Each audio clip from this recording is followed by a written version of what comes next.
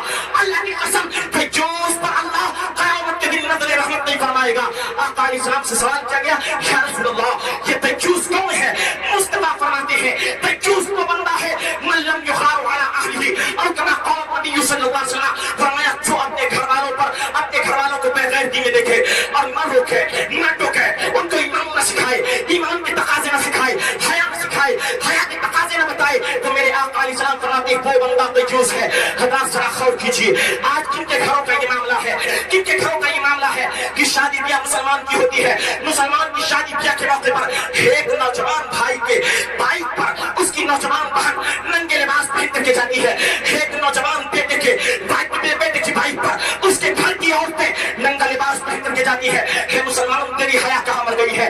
اے مسلمان تیری خیرت کہاں مر گئی ہے؟ اے مسلمان تیرے حیا کے تقاضے کہاں مر گئے ہیں؟ کیا تو اسی کے لیے آیا تھا؟ نہیں یاد رہے اے جوان جب تو اپنے گھر کی عورتوں کو سنوارے گا اور انہیں ادب سکھائے گا تعلیم دے گا دین کی تلقین کرے گا تو یاد رکھ جب تیری ماں اچھی ہو جائے گی تو بیٹا اگر احمد رضا ہوگا تو ماں نیک ہونے کی بدولت بیٹا اعلیٰ حقر بن جایا کرے گا. جب ماں نیک ہوگی تو بیٹا معین الدین ہوگا مگر بیٹا غریب نواز بنتا نظر آئے گا. جب ماں نیک ہوگی تو بیٹا عبدالقادر ہوگا مگر بیٹا غوث اعظم بنتا نظر آئے گا. اور جب ماں نیک ہوگی تو بیٹا حسن و حسین ہوگا. ماں نیک ہوگی تو بیٹا حسن و حسین میدان کربلا کا شہزاد. نعرے تکبیر نعرے رسالت مسلک اعلیٰ حضرت.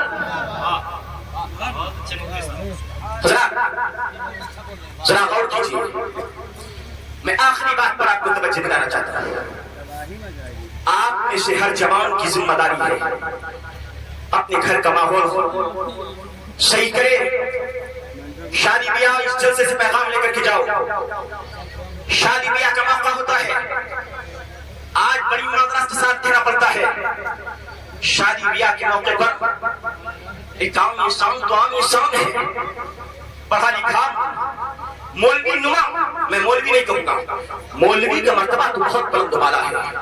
عالم کا مقام اور حافظ کا مقام تو بہت بلند والا ہے.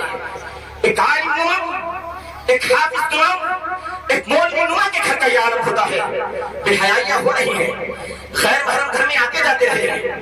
غیر محرم پہلے ہمارے یہاں شادیاں ہوتی تھی تو شادیوں کے موقع پر عورتوں کا انتظام الگ ہوتا تھا مردوں کا انتظام الگ ہوتا تھا تاکہ کوئی غیر محرم مرد و عورت کا آپس میں اختلاط نہ ہونے پائے اور شریعت کا پوری شریعت کی پوری پاسداری کی جائے. آج یہ فرق آپ نے اٹھا دیا ہے فرق اپنے معاشرے سے ختم کر دیا ہے. یقیناً یہ آپ کی ذمہ داری ہے اور آپ سے پوچھا جائے گا اور سوال کیا جائے گا یہ فرق آپ نے کیوں اٹھایا ہے کس لیے اٹھایا ہے؟ کیا مسلمان کی شادیاں بے حیائی کا اڈا نہیں بن گئی ہے؟ اور کیا ایک نوجوان بیٹا اپنی بہن کے ساتھ ایک ماں کے ساتھ بیٹھ کر کے ایک نوجوان بھائی اپنی بہن کے ساتھ بیٹھ کر کے ایک نوجوان شوہر اپنی بیوی کے ساتھ بیٹھ کر کے ایک نوجوان بیٹی اپنے باپ کے ساتھ بیٹھ کر کے آج مسلمان کے گھر گھر کا عالم یہ نہیں ہے کہ وہ مسلمان کی عورتیں کیا کرتی ہیں بیویوں پہ حیا سوس مناظر دیکھتی ہے. وہ مسلمان کی عورتیں بیویوں پہ بیٹھ کر کے غلط نظارے دیکھتی ہے. بھائی بیٹھا ہے بہن بیٹھی ہے ماں بیٹھی ہے بیٹا بیٹھا ہے شوہر بیٹھا ہے بیوی بیٹھی ہے. ایک گپھا کے بے حیائی کا منظر آپ نے اپنے گھر میں معاشرے کو بے حیا معاشرہ اپنے گھر میں جنم دیا ہے. اے مسلمان اپنے گھر کے ماحول کو میں یہی کہتا ہوں اے جذباتی جوانوں جلسے میں آ کر کے فقط نعرہ لگانے سے کام نہیں چلے گا. اے جذباتی جوانوں اگر تمہیں دنیا میں اسلام کا نظام عدل دکھانا ہے تو سب سے پہلے اسلام کا نظام عدل اپنے گھروں میں قائم کرنا ہوگا اپنے مکتبوں میں قائم کرنا ہوگا اپنے محلوں میں قائم کرنا ہوگا اپنے ارد گرد کے گرد و پیش کے معاشرے میں قائم کرنا ہوگا. آپ اپنے گھر اور کسی عربی نے کیا اچھا مقولہ کہا تھا عربی نے مقولہ کہا تھا افسوس اس بات پر نہیں ہوتا ہے کہ عورتیں بے حیا بے غیرتی کے ساتھ گھروں سے نکلتی ہے. افسوس تو اس بات پر ہوتا ہے کہ عورتیں بے غیرتی کے ساتھ ان گھروں سے نکلتی ہے جن گھروں میں مرد رہتے ہیں. ایسے مردوں کو بے غیرتی کے چلو بھر پانی میں ڈوب کر کے مر جانا چاہیے. حضرات ذرا غور کیجیے اپنے معاشرے کے نظام کو بھلا کیجیے. یہ ایک پیغام ہے اور آقا کی پیغام یہاں سے دیا جا رہا ہے کہ آپ شادی بیاہ کے موقع پر ہونے والی بے حیائیوں کو ختم کیجیے اپنے محلوں میں ہونے والی بے حیائیوں کو ختم کیجیے. اور خیر آپ کے گھر کی بہن بیٹیاں کس سے تعلق نہیں ہے گانے جس میں کہاں آتی ہے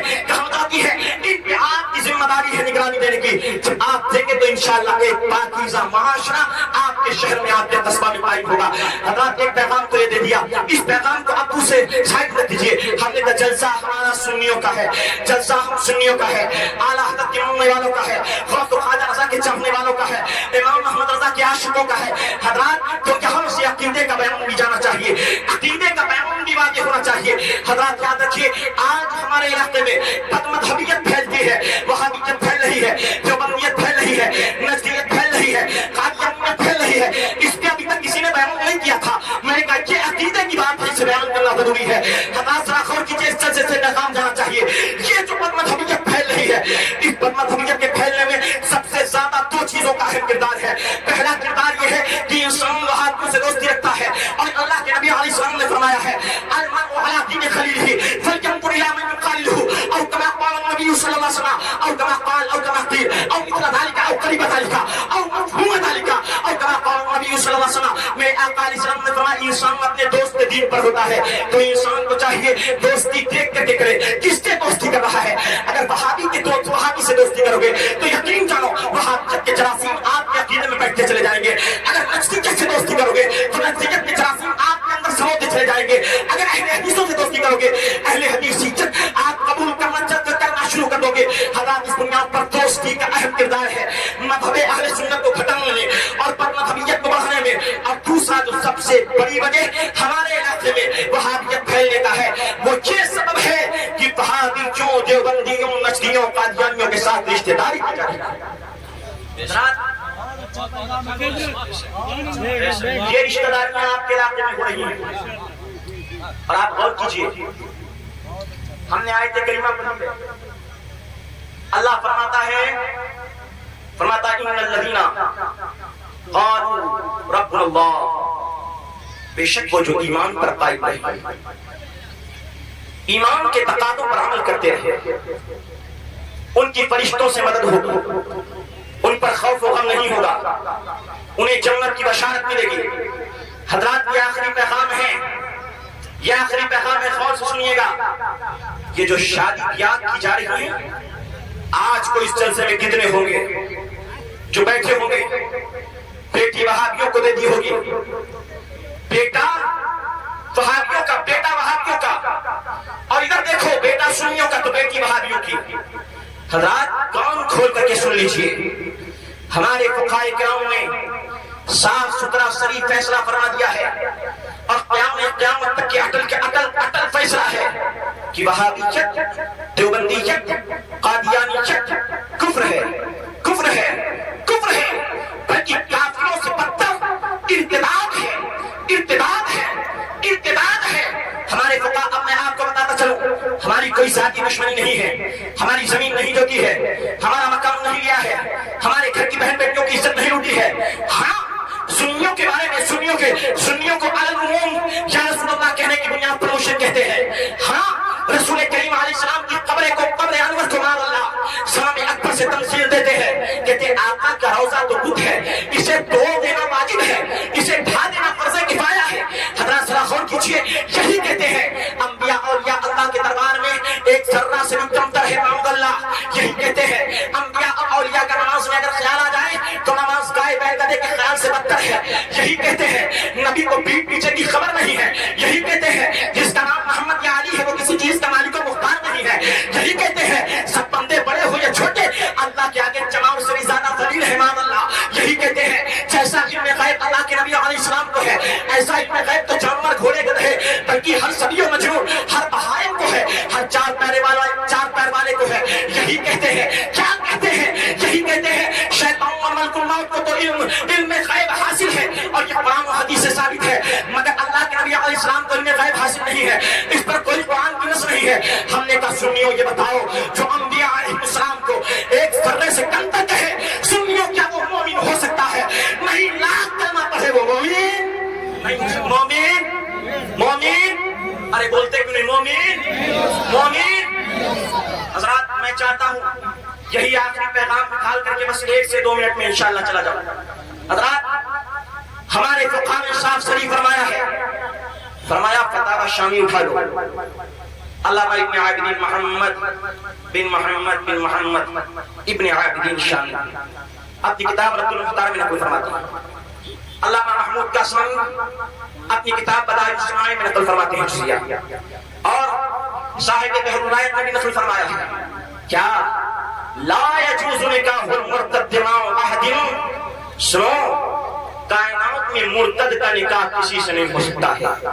میں بطور خلاصت اس کا ترجمہ یوں کرتا ہوں. ارے کائنات میں اگر کوئی وہابی ہے, کوئی دیوبندی ہے, کوئی قادیانی ہے, کوئی اہل حدیث ہے, تو اس کا نکاح کسی سنی سے تو چھوڑو, کسی مسلمانوں سے تو چھوڑو, کسی کافر سے بھی چھوڑو. میں کہتا ہوں بطور خلاصت اگر گھوڑے گدھے بالفرض اگر گھوڑے گدھے سے نکاح کرنا حلال ہوتا تب بھی وہابیوں کا نکاح کسی گھوڑے گدھے کے ساتھ بھی نہیں ہوتا.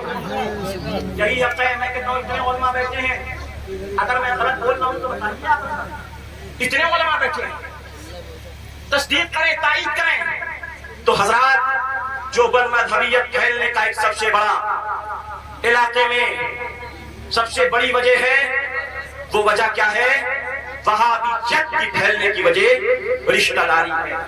رشتہ داری ہے, رشتہ داری ہے. تو سنیوں سنیت پہ ہی قائم رہو. زندگی دی گئی ہے اسی کے لیے. مسلک اعلیٰ حضرت پہ سلامت رہے. ایک پہچان دین نبی کے لیے سنیوں میں ہی شادی کرو. یہ وہابی نہیں, فیملی کے لیے. یہ وہابی نہیں, فیملی کے لیے. اور آخر آپ اعلیٰ حضرت کے جلسے میں بیٹھے ہیں تو ذرا ایک نعرہ لگا دیں. اور نعرہ کیا, میں اپنے ناظم صاحب سے بھی کہوں گا, آپ حضرات سے بھی کہوں گا, جب یہاں سے نعرہ لگائیں تو یہ نعرہ ضرور لگایا کریں. مسلک اعلیٰ حضرت, آخر تک مسلک اعلیٰ حضرت, مسلک اعلیٰ حضرت, مسلک اعلیٰ حضرت. وما علینا الا البلاغ. السلام علیکم.